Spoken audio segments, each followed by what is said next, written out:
Olá, muito bom dia, está começando o Alô Comunidade. Hoje eu estou recebendo Randolfo Radsack, professor de História. Na verdade, tem mestrado em História e uma linda trajetória e também já é representante da cidade de Carangola na Sul-Americana. Fez uma viagem ao Chile e vai contar pra gente essa sua experiência. Randolfo, seja bem-vindo, bom dia. Bom dia, Marildo. Prazer muito grande estar aqui, no Alô Comunidade. Bom dia para todos aí de casa. Bom, para mim é uma alegria muito grande, estar podendo compartilhar com vocês aqui esse sonho da TV em Carangola, ver você à frente aqui também, um grande parceiro, um grande amigo, estamos à disposição para bater um papo. Eu que agradeço, seja bem-vindo ao nosso programa. Obrigado. A TV Cidade, o objetivo dela é esse, é trazer as raízes boas de Carangola, né? Temos grandes pessoas aqui, você já faz parte da história da cidade, até porque agora você fez uma viagem aí ao Chile, né? Representando Carangola com um trabalho seu de mestrado, que você realizou sobre a escravidão, na verdade, aqui em Carangola, né? Conta pra gente um pouco, primeiro sobre o seu trabalho, sobre esse trabalho de mestrado. Na verdade, eu saio para fazer o mestrado em 2010, um processo seletivo, e aí fico aí 2 anos e 3 meses nesse processo. A gente tem que ter um projeto para trabalhar nesses 2 anos com um orientador, e meu projeto foi em cima da escravidão em Carangola, um projeto específico que trabalhava criminalidade e escravidão na região. Trabalhei com processos criminais do final do século XIX que envolviam escravos, escravos matando ou sendo vítimas, se envolvendo com senhores, com pessoas livres. Então, na verdade, com essas fontes criminais, eu consegui fazer uma tipologia dos crimes que os escravos cometeram aqui. Isso já foi pós-abolição? Isso, não, um pouquinho antes, foi de 1880 a 1888. Eu consegui levantar 26 processos, e esses 26 processos estavam mostrando que esse período final aí do regime escravocrata no Brasil já estava um tanto quanto tenso, porque eles já não estavam, de certa forma, aceitando as condições. Já não existia um domínio, né? Com certeza, e percebendo que o regime já não estava funcionando mais da forma que deveria, já estava em fase, um momento muito desfavorável. Então a criminalidade, proporcionalmente ao número de habitantes, que eu tenho uma faixa de 3 mil habitantes nesse período aí, e 1/3, 1/4 da população escrava. Então, para Carangola é um número proporcionalmente interessante, visto que Juiz de Fora eu tenho um número muito maior se eu comparar com a população. Então eu consegui aí uma tipologia, 48 envolvidos entre livres e escravos, É interessante que na dissertação eu consegui chegar à conclusão que os livres cometiam mais crimes contra escravos do que os escravos cometiam mais crimes. Interessante pensar que essa comunidade livre, eu estou me referindo a senhores, a funcionários, pessoas mesmo da sociedade, muito até pela questão da falta de controle, da falta de domínio, você fez uma reflexão interessante, já não estavam conseguindo dar conta, Mas um outro dado interessante, que a maioria das ofensas eram ofensas físicas mesmo, era porretada, era pancada, Agora, quando os escravos cometiam crime, um número proporcionalmente menor, mas era crime de morte, eles assassinavam. Então, interessante. Violento, então. Era um crime mais violento do que o crime dos livres, E aí deu bastante trabalho. Fiquei 2 anos e 3 meses na tese. Dividi essa tese em 3 capítulos.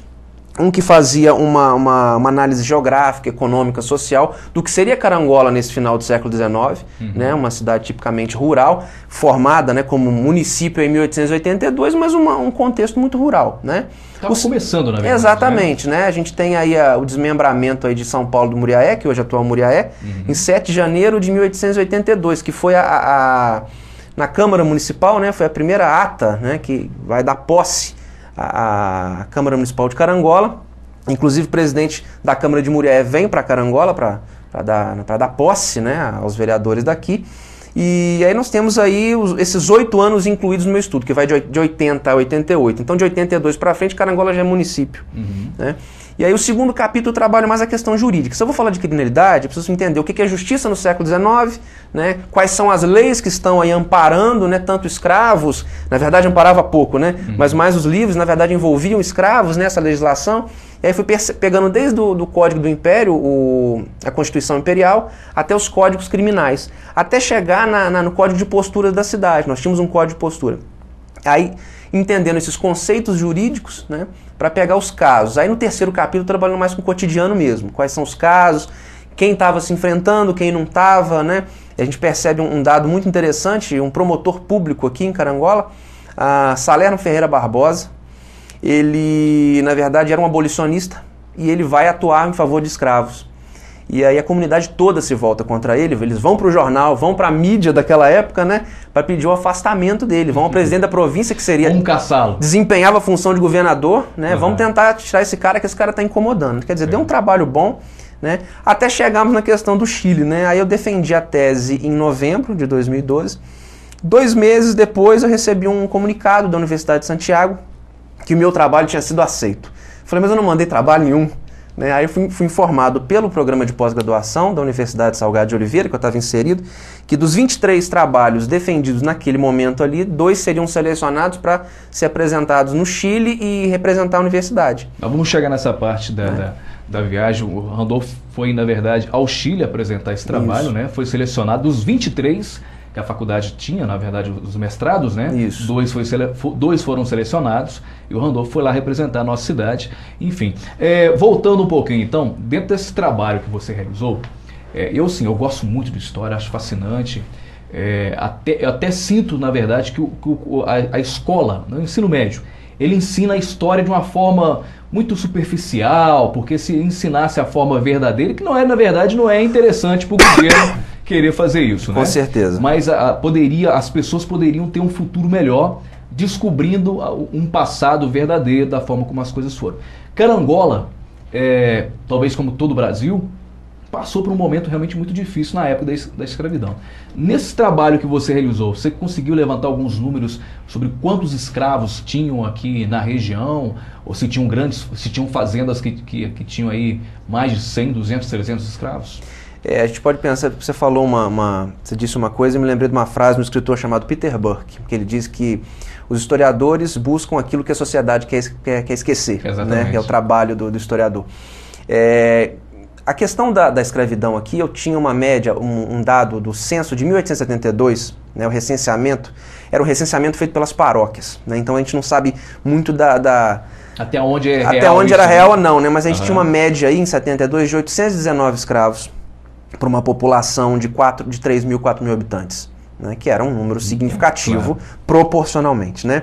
E as posses aqui eram muito pulverizadas, né? Você tem aí proprietários com 2, 3 escravos, agora você tem 4 grandes proprietários com 25, 30, que é um número mais significativo, alto, né? Claro. Mas você tem aquele cara que vai para a lavoura e leva, justamente para ele trabalhar, e leva o seu escravo, né, para auxiliar. Então você tem, assim, é muito diversificado isso, né? Então você tem, conforme eu falei, posses com 30, 35, agora você tem com 15, com 10. Eu fiz uma tabela, né? E essa tabela vai dividindo ali pequenas, médias e grandes posses.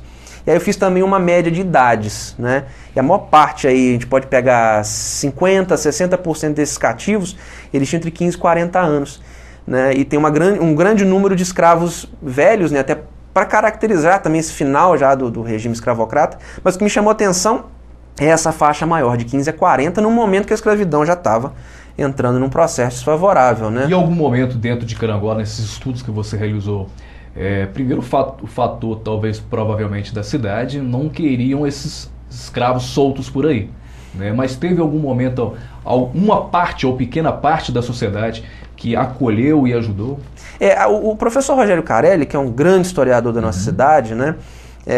Tradicionalíssimo, ele no livro dele, ele publica que existiam alguns elementos abolicionistas aqui, alguns cidadãos. E esse promotor, que eu até cito no trabalho, o promotor público Salerno Ferreira Barbosa, né, o Carelli chegou a fazer um levantamento dele e mostrar que ele se envolvia em movimentos abolicionistas. Você tem alguns nomes, né, mas você não tem nenhum documento que te comprove isso. Né? É uma sociedade bem rural, ainda bem, né, num contexto muito ligado a essa questão de raiz, a essa questão de lavoura. É interessante que o momento desfavorável para a escravidão aqui, por volta de, né, já em todo o Brasil, mas é um momento que Carangola começa a entrar num processo, assim, do ponto de vista econômico muito interessante, que vai até até 1930. Né? Você tem aí muita gente acha que o café, né, a formação de Carangola se dá com café. Não. É justamente na virada do século XIX para o XX que Carangola começa a se mostrar como um grande produtor de café. Até 1930 acontece a crise de 29, do ponto de vista, né, num contexto mundial, né? Que prejudicou todo mundo. E a crise do café vai trazer isso né, vai acontecer no Brasil. E um detalhe importante que Carangola dependia exclusivamente disso no seu contexto econômico. Só que aí, quer dizer, outras sociedades dentro do próprio Brasil mesmo vão pensar num processo industrial. Carangola para, né, exatamente aí, nessa dependência agrícola, né? Carangola, na verdade, eu tive a oportunidade de receber o Braz aqui, ele fez na verdade, uma observação muito interessante, falando que Carangola sempre foi muito precoce. Tudo começou muito cedo aqui, né? E talvez por isso as coisas não continuaram, porque naquela época as pessoas achavam que de repente era aquilo ali e não imaginavam o futuro. Talvez estivesse longe, né? Questão de cultura também, questão de evolução, né? De cada um. Mas como é que surgiu a história na sua vida? Rapaz, você sempre quis ser professor de história, não, mexer com história? A minha mãe é professora, né? E eu nunca imaginava essa questão, mas uma coisa me chamou muita atenção. Eu sempre fui muito curioso, sempre queria descobrir o porquê das coisas, né? Então acho que isso me chamou muita atenção. E eu fui descobrir isso lá na frente, né? Eu já tinha me formado no ensino médio, estava pensando em fazer outras coisas e percebi que a história seria uma boa oportunidade. E interessante que foi você tocou num assunto crucial, né? O contexto que eu tinha, né? A informação que eu tinha de história no segundo grau, quando eu chego na faculdade, o baque é muito grande. Pra você perceber que Tiradentes não é aquele grande herói que todo mundo fala, que Vargas não é pai dos pobres, nada. Exatamente. Né? Você abre os olhos, na verdade. Exatamente. Né? E é a minha grande preocupação hoje. Eu não quero isso para os meus alunos, né? Eu tenho uma grande preocupação com isso. Eu quero para os meus alunos aquilo que eu não tive, tanto no fundamental quanto no médio. Né? Então era nessa tentativa aí. Então a história hoje, ela tá... Eu costumo brincar que tem aquela frase, né? Quem vive de passado é museu. Eu falei, não, Randolfo também vive de passado, até porque já trabalhamos com museu e a gente trabalha com história hoje, né? Com outras disciplinas também, geografia e filosofia, né? Mas a gente, de certa forma, tenta agregar isso tudo num estudo histórico, porque tanto a geografia quanto a filosofia, elas bebem da água da história, né? Então, você hoje continua... Você dá aula, né? Isso. E como é que foi a sua experiência como professor? Quando entrou a primeira vez na sala de aula, consegue lembrar? Rapaz, eu me lembro, foi meu primeiro contrato. Não, meu primeiro contrato foi em Espera Feliz, mas foi na zona rural, na comunidade Fazenda Paraíso, né? E foi uma experiência muito legal, né? Porque eu tive que encarar... Deu medo? Um pouco, com certeza, né? A gente sempre tem Você aquele... tinha quantos anos na época? Rapaz, foi em 2009, nós estamos em 2012, eu tô com 30, subtrai aí. Tava novinho. Tava novo, né? Eu sou jornalista, eu não sei de matemática. Eu sou professor de história, né? E aí... Eu me lembro que... Mas foi um desafio muito legal, porque a gente faz estágio com muitos recursos, aquela coisa toda, e você cai numa comunidade rural, você tem que enfrentar dificuldades, entender dificuldades, limitações, né, da própria estrutura da escola, dos próprios alunos. Mas ali eu tive uma grande surpresa, né? Que tem uma aluna, que é a Adriene, ela uma aluna assim, de uma realidade muito pobre, né, a vida inteira, e de repente agora faz o vestibular na Federal de Juiz de Fora, na Federal de Viçosa, passa entre as 5 primeiras colocadas e foi para Viçosa agora. Quer dizer, nunca teve uma escola particular, nunca teve uma oportunidade, e eu lembro que era uma aluna de 99, 100 por bimestre, e sem moleza nenhuma. Que na verdade, Randolfo, se você como professor, eu sei muito bem em relação a isso aí, a questão do aprendizado. Muita gente questiona o aprendizado na escola pública, né? Em relação ao curso, às escolas particulares. Mas eu vejo que, de repente, é muita questão do caráter e da pessoa querer aprender. Porque talvez um aluno numa escola particular, ele pode não aprender, né? E quem está na escola pública pode aprender. Porque, teoricamente, os professores são quase os mesmos, né? Isso é interessante, porque hoje eu trabalho na rede particular, né? Trabalho na Escola Oficina do Saber e na Escola IMEC, né? Escola IMEC desde 2009 e a Oficina do Saber agora no início do ano. Mas eu sou fruto de escola pública, eu nunca estudei numa escola particular, né? Então a gente entende que qual o contexto? Você está na escola particular, você tem que correr atrás porque as coisas são mais complicadas, você tem um número maior de alunos, você tem uma estrutura, né, precária dependendo da situação, embora hoje os investimentos são outros, né? Na escola particular você tem outras oportunidades, tem professores mais formados, você tem uma situação diferente, uma infraestrutura melhor, mas se você não tiver a vontade, você não vai conseguir chegar a lugar nenhum, né? Então não adianta, se você não tiver vontade, ir para uma escola particular, que você não vai conseguir fazer milagre, nem eu como professor vou conseguir fazer milagre, né? Então acho que é nesse sentido. Bom, você trabalha como professor, mas você tem uma experiência também, você passou como diretor no Museu Municipal. Recentemente eu fiz uma matéria lá e o museu tá fantástico. Carangola, inclusive, é uma das poucas cidades de Minas Gerais que ainda mantém um museu. O Ubá, por exemplo, vivi muito tempo lá, uma cidade de quase 150 mil habitantes, não existe um museu lá. Infelizmente, é uma realidade muita cidade grande, então, né? E tá lindo o museu, né? Até porque essa última reforma que teve foi na sua gestão, né? Isso. Como é que foi esse trabalho lá? Primeiro, que você estava fazendo o que você gosta, Com certeza, né? Eu tive a oportunidade, né, na gestão anterior, de ser nomeado a partir de 2010, e encarei muitos desafios. A parte do museu em si, ela tinha uma formação, né, uma estrutura prévia, foi até montada pelo professor Eduardo Pimentel, o Duda, né, um grande parceiro. Só que, na verdade, nessa transferência de gestões, a coisa fica largada, né? E aí eu tive muitas dificuldades porque eu tinha um problema no telhado, um problema no forro, um problema no piso, o arquivo completamente jogado, né? Eu até divulguei isso, uma nota no jornal, até para me proteger do ponto de vista jurídico, né? Fotografei, divulguei, aí foi muito trabalho, né? Então a gente teve a questão da mão de obra, que foi um problema. Eu tive excelentes funcionários lá que não estavam por conta do salário, por conta da ordem, porque eles realmente gostavam, né? Então a gente trabalhamos muito tempo lá, de madrugada, fizemos assim eventos bem interessantes, como a Semana do Museu, a 9ª e a 10ª semana. Conseguimos colocar 1000 pessoas assim, uma semana em eventos noturnos lá. Tive muita dificuldade, por exemplo, o arquivo foi o meu maior desafio, porque eu precisava organizar toda aquela documentação riquíssima que pouca cidade tem, né? O diretor do arquivo de Cataguases me dizia que aqui em Carangola tem jornal de Cataguases que lá não tem, para você ter uma ideia, né? Jornal antigo. E aí nós fizemos um trabalho de organização do acervo, né? Desenvolvemos um software para poder catalogar essa documentação, mas eu não tinha funcionário. Então nós fizemos parceria com as escolas, ensino médio das escolas, né? Instruímos esses alunos, né, com o tipo de trabalho que seria feito ali na catalogação. Conseguimos envolver alunos de muitas escolas, né? E conseguimos chegar à conclusão daquilo que vocês observaram lá. Tem muita coisa a se fazer, né? Mas é uma pena que até hoje nós não temos um diretor, nós não temos um secretário. É triste essa realidade, né? Vamos tentar entender talvez a posição da atual administração. Tá tudo muito, né, muito novo, né? Porém, é triste essa realidade.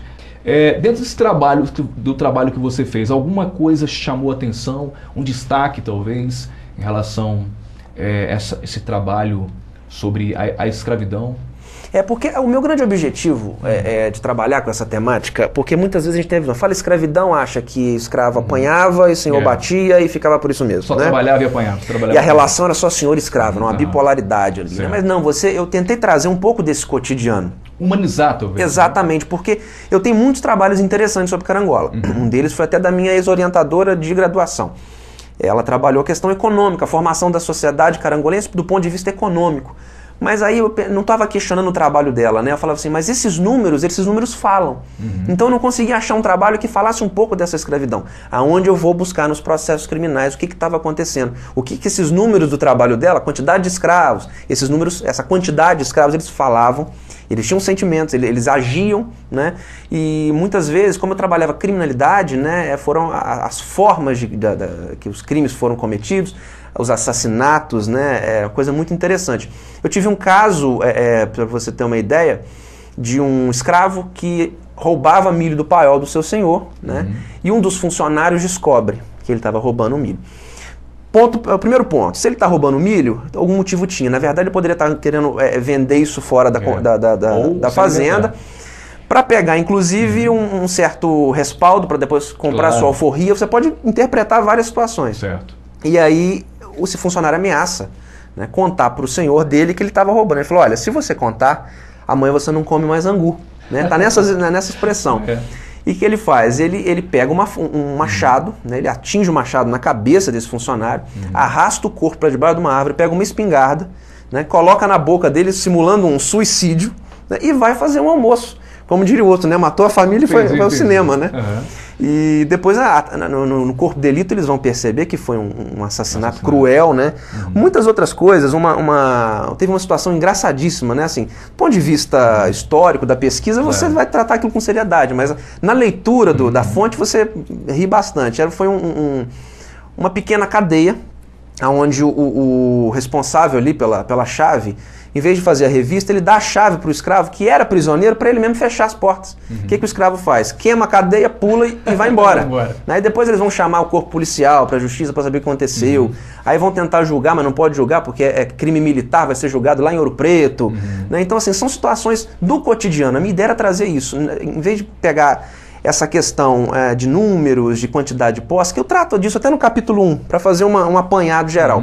Mas me interessa aquilo que está do nosso lado, aquilo que é o cotidiano, né? De que forma era o dia a dia. Parece que vai ler uma tese, uma dissertação, parece que é algo muito preso ali, algo muito fechado, padronizado. Não, mas você tem escravos convivendo com outras pessoas, com pessoas livres, relação com mulheres, entendeu? Escravos com mulheres livres, né? Recentemente você fez uma viagem ao Chile, né? No início do programa eu cheguei a citar isso aí. E como é que foi essa experiência, conhecer uma nova cultura? Diga-se de passagem, uma cultura muito mais antiga que o Brasil, né? É interessante porque, conforme eu citei, né, no primeiro bloco, terminei a dissertação, né, fiz a defesa. E aí, quando foi aí no finalzinho do ano, logo depois da defesa, recebo um e-mail da Universidade de Santiago, falando que o meu trabalho tinha sido aceito. Eu pensei, né? Eu não mandei trabalho nenhum. Aí eu recebo um outro comunicado da universidade que meu trabalho foi escolhido pela universidade daqui do Brasil para representar, né, o programa de mestrado na Universidade do Chile com um outro trabalho que era até de uma amiga minha. Né? Aí, quando foi agora no início desse ano, né, 7 a 10 de janeiro, que é a Internacional do Conhecimento. São vários simpósios de todas as áreas do conhecimento, pesquisadores da América Latina, e cada um representando, né, a sua sociedade, o seu país ali, a sua área, né? E aí, o meu foi o simpósio 67, que fala sobre escravidão, sociedade e trabalho. E aí eu fui levar a temática da minha tese, né, no caso seria criminalidade e escravidão cotidiana, província de Minas Gerais. Aí eu tive que incluir esse província para uma questão de localização deles. Né, e aí chegamos lá dia 7, né, de janeiro, com todas as turbulências possíveis no avião, mas foi bem interessante.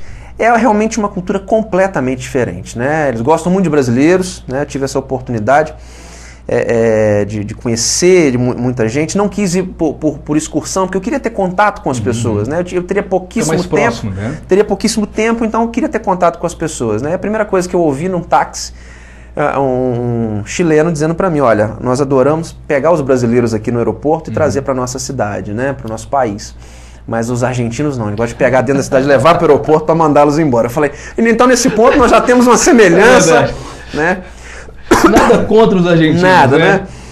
Mas a rivalidade do futebol é uma coisa interessante, né? E em relação às perguntas, quais foram as perguntas assim, mais pertinentes em relação ao que os chilenos e também, né, argentinos, mexicanos e até mesmo brasileiros fizeram em relação ao seu trabalho? Havia uma diferença muito clara em pesquisas com relação à escravidão no Brasil, mas de comunidades assim, do ponto de vista, no número assim, de habitantes, né, muito maior, muito superior. Né? Carangola eu estou trabalhando com 3, 4 mil habitantes. Né? Então eles achavam muito interessante a forma que a gente fez um trabalho, né, nesses processos criminais com uma proporção muito menor. Né? Teve uma pesquisadora que falou assim, você está tirando leite de pedra, né? Porque eu tenho uma quantidade pequena em comparação a pessoas que estão pesquisando Rio, São Paulo, né? Que teoricamente seria mais fácil. Sim, com certeza. Tem um conjunto de fontes muito maior, né? E eu fiquei ali 2 anos debruçado naquele arquivo, né, levantando essa documentação. Então, muito com relação a essa questão da proporcionalidade, né? E a maneira que os crimes foram cometidos, né? Visto que nossa temática é trabalhar com a criminalidade, tinham profissionais da área do direito, então, assim, muito interessados de que maneira a justiça brasileira atuou naquela criminalidade, na forma que a legislação envolvia essa situação. Eu tenho 2 códigos criminais, um em 1830 e outro em 1832. Então eu pegava o processo, via qual código ele estava trabalhando, qual que ele estava embasado, eu tinha que ir no código da época, isso está disponível até na internet. Nesse ponto, o governo brasileiro disponibilizou, né, toda a legislação, né, do Império, então você pode ter acesso. Então eles ficaram muito curiosos nisso, porque isso não é uma realidade lá. A questão de fontes, né, não é uma realidade fora do Brasil. E nós brasileiros, né, muitas vezes não valorizamos isso. E Carangola, né, com essa cultura, com essa gama de informações, né, uma sociedade bem antiga, né, infelizmente os nossos queridos carangolenses, né, não enxergam isso, né, infelizmente. Até a própria questão do museu, que tem uma menção no meu trabalho da direção do museu, direção do arquivo, né, e que não é uma realidade, nem para muitas cidades grandes do Brasil, muito menos para lá. Né. Eu tive a oportunidade de ir no Arquivo Nacional do Chile, quando eu simplesmente identifiquei que eu fui diretor de um arquivo de uma cidade proporcionalmente pequena, perto de Santiago, capital do país, né? Eles me levaram lá para dentro, me pediram informações, eu falei, meu Deus, né? Que interessante isso, né? Randolfo, eu quero primeiro agradecer imensamente por ter aceitado o nosso convite, por ter vindo aqui. Quero dizer que a TV Cidade vai estar sempre apoiando o seu trabalho como historiador. Tenho certeza que o seu trabalho vai dar muitos outros frutos. E certamente espero que, quem sabe, você não volte para o nosso museu. Fez um trabalho muito bacana lá. E tenho certeza que se você voltar para lá e continuar, só vamos ganhar com isso. Eu quero te agradecer muito. Eu quero deixar claro para vocês aqui, essa dissertação eu vou disponibilizar ela, né, na internet para quem quiser. Eu acho que assim, é fruto de algo que pertence à cidade. Quero agradecer muito aqui, né, o convite. Eu disse a você, né, a gente tem uma cultura na cidade só divulgar aquilo que nos interessa, né, e a TV não teve esse pensamento, né? Acho que vocês pensaram na comunidade. Como vocês tiveram aqui o professor Rafael, que é meu amigo particular, né? O Braz, que é um grande pesquisador, um grande nome da nossa região, a Terena. Então, assim, a gente fica muito feliz em ver isso, né? O interesse não é um interesse individual, é um interesse coletivo. Né? Muitas mídias aqui em Carangola só divulgam pelo interesse, muitas vezes pelo retorno financeiro. Infelizmente, a gente sabe qual é o futuro delas, né? Eu fico muito feliz em te ver aqui, sei da sua história, sei da sua luta. Não, eu que agradeço. Espero que na próxima vez você volte agora com a banda. Ah, sim, com certeza. Música, né? A música também. Nossa atividade alternativa, né? Sempre que tem um tempinho. É a parte da noite, né? Exatamente. Muito bem. A próxima vez você volta então com a banda. Com o maior prazer. Tá certo, Adolfo? Obrigado pelo seu carinho. Eu agradeço. Obrigado também você que ficou comigo até agora. O Alô Comunidade termina aqui. Um grande abraço e até a próxima.